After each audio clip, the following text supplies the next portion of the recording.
Hello दोस्तों, RBC GS centre पर आप सभी का स्वागत है। जैसा कि RRB group D, RRB NTPC exam का नोटिफिकेशन आ चुका है और आने वाले दिनों में इनकी एग्ज़ाम होगी। तो इसको देखते हुए हम जो है जीके की सीरीज जो है स्टार्ट कर रहे हैं। यहाँ पे हम प्रीवियस ईयर के सारे जीके के क्वेश्चन डिस्कस करेंगे।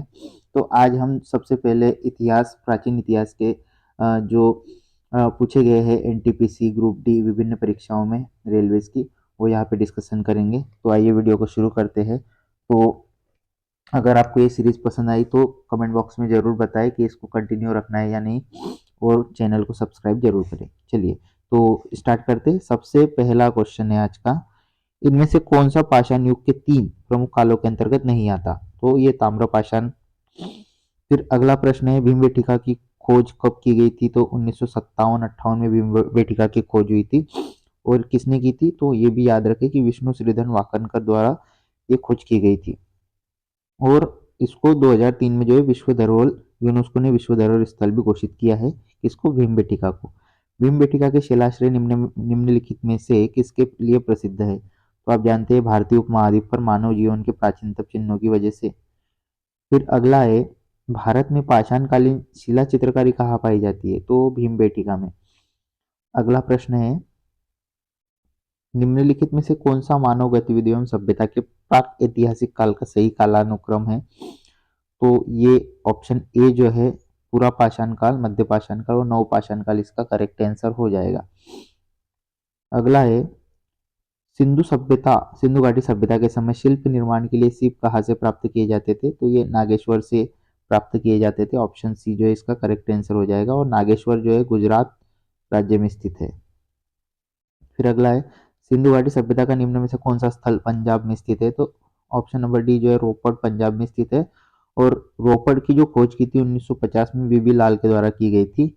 ये सतलज नदी के तट पर स्थित है। तो ये दो फैक्ट भी आपको याद रखना है। और यहाँ पे मनुष्य के साथ पालतू कुत्ते को दफनाए जाने के साक्ष्य भी मिलते हैं। हड़प्पा की अधिकांश मानक मोहरें डैश डैश डैश नामक स्थान पर प्रकार के मुलायम पत्थर से बनी होती थी, जो 2 गुना 2 विमा के साथ वर्गाकार आकृति का होता था तथा जिसका उपयोग व्यावसायिक उद्देश्यों के लिए किया जाता था। तो इसका जो करेक्ट आंसर हो जाएगा वो स्टीएटाइट, स्टीएटाइट। फिर अगला है, धोलावीरा किस राज्य में स्थित है? तो धोलावीरा गुजरात में स्थित है। ऑप्शन ए जो इसका करेक्ट हो जाएगा। धोलावीरा की खोज अगर पूछा जाए तो 1968 में जगपति जोशी द्वारा इनकी खोज की गई थी। और जुलाई 2021 में जो है यूनेस्को ने धोलावीरा को जो है 40वां विश्व धरोहर स्थल भी क्या है घोषित किया हुआ है। धोलावीरा एक पुरातात्विक स्थान है, किस समय अवधि से जुड़ी हुई है? तो धोलावीरा जो है सिंधु घाटी सभ्यता से संबंधित है, याद रखेंगे। मोहनजोदड़ो में पाया गया विशाल स्नानागार एक विशाल था। तो ये आयताकार टैंक था। कैसा था? आयताकार टैंक। और मोहनजोदड़ो की बात करें तो मोहनजोदड़ो की खोज जो है राखलदास बनर्जी ने 1922 में की थी। और यहाँ से 3 मुख वाले देवता पशुपतिनाथ की एक मूर्ति भी मिली है, आप भी याद रखें। फिर अगला है, वर्ष 1920-21 के आसपास किस नदी के किनारे खुदाई के दौरान हड़प्पा शहर मिला? ये रावी नदी के किनारे। और किसने खुदाई की थी? तो दयाराम साहनी और माधव स्वरूप वत्स। सिंधु घाटी सभ्यता के किस शहर का शाब्दिक अर्थ मृतकों का टीला है? तो मोहनजोदड़ो। राखलदास बनर्जी ने जो इसकी खोज की थी, ये याद रखें आप। मोहनजोदड़ो शब्द का अर्थ क्या है? तो मोहनजोदड़ो शब्द का अर्थ है मृतकों का टीला। फिर क्या है, मोहनजोदड़ो कहाँ स्थित है? तो मोहनजोदड़ो जो है सिंध प्रांत में स्थित है। हड़प्पा सभ्यता का कौन सा शहर विशिष्ट रूप से मनके बनाना, सीप काटना, धातुओं की वस्तुएं बनाना, मोहर बनाना और तराजू का निर्माण करना आदि कार्यों से शिल्प उत्पादन के लिए समर्पित था? तो ये था चहुदड़ो। ऑप्शन नंबर डी जो है करेक्ट हो जाएगा। चहुदड़ो जो है इसकी खोज 1931 में एम जी मुजुमदार ने की थी। और यहाँ से जो है झुकर जाकर संस्कृति के अवशेष भी प्राप्त होते हैं। और ये जो है मुद्रा, सीप, मोहर बनाने का प्रमुख केंद्र था। सिंधु घाटी सभ्यता के निम्न में से किस स्थल को सबसे पहले खोजा गया? तो सबसे पहले खोजा गया था हड़प्पा को। ऑप्शन नंबर बी जो है करेक्ट हो जाएगा। पत्थर की बनी हुई नृत्य करते हुए पुरुष की मूर्ति नटराज किस स्थान पर पाई गई थी? तो ये पाई गई थी मोहनजोदड़ो में। एक मिनट, सॉरी, ये पाई गई थी हड़प्पा। मोहनजोदड़ो में जो है आपको पशुपतिनाथ की मूर्ति मिलेगी। हड़प्पा में आपको याद रखना है ये नर्तकी की मूर्ति मिली थी। इनमें से कौन सा हड़प्पा स्थल गुजरात में पाया गया है? तो धोलावीरा जो है गुजरात में आपको देखने को मिलेगा और ये 40वां विश्व धरोहर स्थल यूनेस्को ने इसको घोषित किया गया है। निम्नलिखित में से कौन सा स्थल सिंधु घाटी सभ्यता का हिस्सा नहीं है? तो उरुक जो है सिंधु घाटी सभ्यता का हिस्सा नहीं है। अगला प्रश्न है फिर सिंधु घाटी सभ्यता के इनमें से किन स्थलों में जलाशयों के साक्ष्य मिलते हैं? तो जलाशय के साक्ष्य धोलावीरा से प्राप्त होते हैं। 67-68 में जगपति जोशी ने इसकी खोज की थी, आपको याद रखना है। पुरातात्विक स्थल सुरकोटड़ा किस राज्य में स्थित है? तो सुरकोटड़ा जो है वो गुजरात राज्य में स्थित है।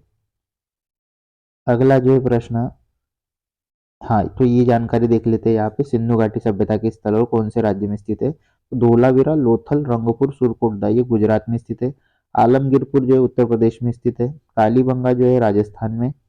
मांडा जो है जम्मू कश्मीर में। दैमाबाद जो है महाराष्ट्र में। रोपड़ जो है पंजाब में स्थित है। तो ये आपको याद रखना है। 1944 में भारतीय पुरातत्व सर्वेक्षण के महानिदेशक के रूप में किसने पदभार संभाला और हड़प्पा की खुदाई का जिम्मा लिया? तो ये रेम व्हीलर नामक पुरातत्वविद थे जिन्होंने ये पदभार संभाला था और हड़प्पा की खुदाई शुरू की थी। फिर अगला है प्रसिद्ध सिंधु घाटी स्थल मोहनजोदड़ो की पहली बार खुदाई किस प्रख्यात पुरातत्वविद द्वारा की गई थी? तो ये राखलदास बनर्जी ने खुदाई की थी मोहनजोदड़ो में। अगला है सिंधु घाटी सभ्यता कितने वर्ष पुरानी है और दक्षिण में गंगा नदी के निचले क्षेत्रों और उत्तर मालवा तक फैली हुई है? तो ये 3000 ईसा पूर्व पुरानी है। अगला है फिर परिपक्व डैश का विकास 5000 बीसी से मालवा के दक्षिण की ओर एवं उत्तर की ओर गंगा घाटी के तलहटी क्षेत्र में हुआ था। तो सिंधु घाटी सभ्यता। हड़प्पा सभ्यता 2500 बीसी के आसपास विकास किया था। आज उन्हें हम क्या कहते हैं? तो आज उन्हें हम पश्चिम भारत और पाकिस्तान कहते हैं।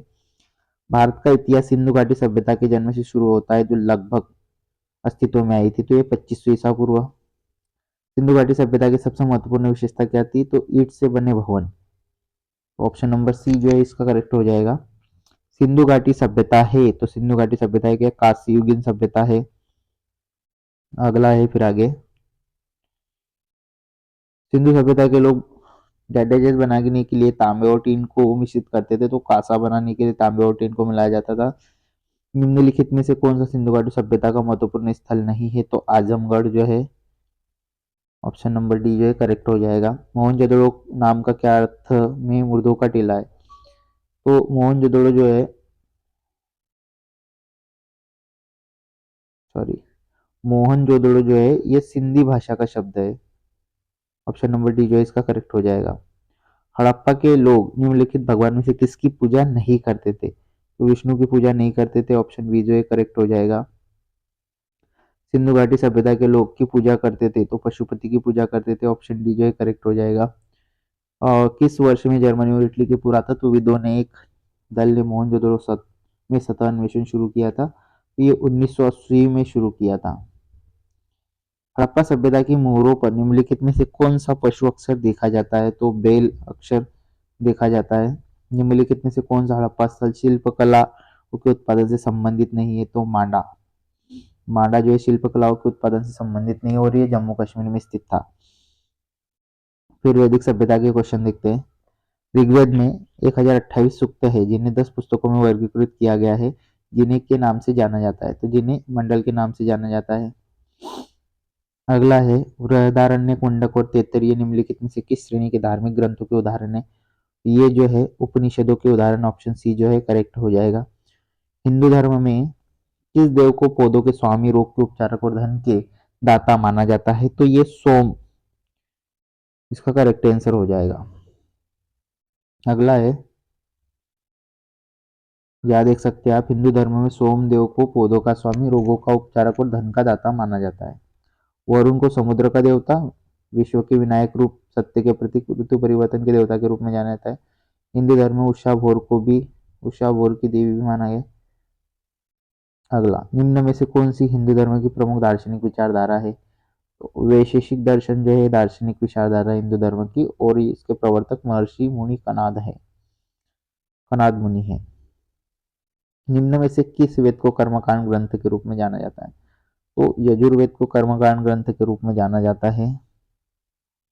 तो यजुर्वेद से संबंधित है, तो यजुर्वेद यज्ञ के अनुष्ठानों से संबंधित है। ऑप्शन बी जो है इसका करेक्ट आंसर हो जाएगा। अगला है, यजुर्वेद की कितनी शाखाएं? तो यजुर्वेद की 2 शाखाएं हैं, शुक्ल यजुर्वेद और कृष्ण यजुर्वेद। वैदिक ग्रंथों के अनुसार संग्रहित्री का क्या कार्य था? तो ये कोषाध्यक्ष या खजांची इसका करेक्ट हो जाएगा। यहाँ पे डिटेल में दिया हुआ है कि वैदिक ग्रंथों के अनुसार संग्रहित्री का अर्थ कोषाध्यक्ष, खजांची। प्रमुख वैदिक ग्रंथों में 4 वेद, 8 ब्राह्मण तथा 7 आरण्यक और 12 प्रारंभिक उपनिषद आते हैं। हिंदू धर्म पुरुषार्थ जीवन के लक्ष्य के माध्यम से जीवन में पूर्ण भागीदारी को प्रोत्साहित करता है। निम्न में से कौन सा एक पुरुषार्थ नहीं है? तो पुरुषार्थ 4 होते हैं, धर्म, अर्थ, काम, मोक्ष। इसमें से सत्व जो है पुरुषार्थ के अंतर्गत नहीं आता। निम्नलिखित में से कौन सा ग्रंथ वैदिक साहित्य का हिस्सा नहीं? तो वैदिक साहित्य का हिस्सा कौन सा नहीं? तो पिटक वैदिक साहित्य का हिस्सा नहीं है। ब्राह्मण, आरण्यक, उपनिषद ये तीनों जो है ये वैदिक साहित्य कहलाते हैं, जबकि पिटक एक बौद्ध धर्म से संबंधित ग्रंथ है। ये इसमें भी 3 भाग है, विनय पिटक, चित्त पिटक और अभिधम्म पिटक। हिंदू धर्म इनमें से किस देवता को सृजनकर्ता माना जाता है? तो ब्रह्मा को जो हिंदू धर्म में सृजनकर्ता के रूप में माना जाता है।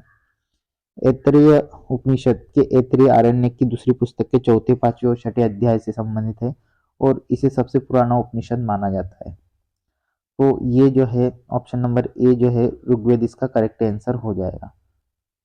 तो दोस्तों ये थे हमारे आज के टॉप 50 क्वेश्चन। अगले वीडियो में हम इससे आगे डिस्कशन करेंगे। तो अगर आपको ये वीडियो और ये सीरीज पसंद आ रही है तो चैनल को सब्सक्राइब करें और वीडियो को लाइक करें। Thank you.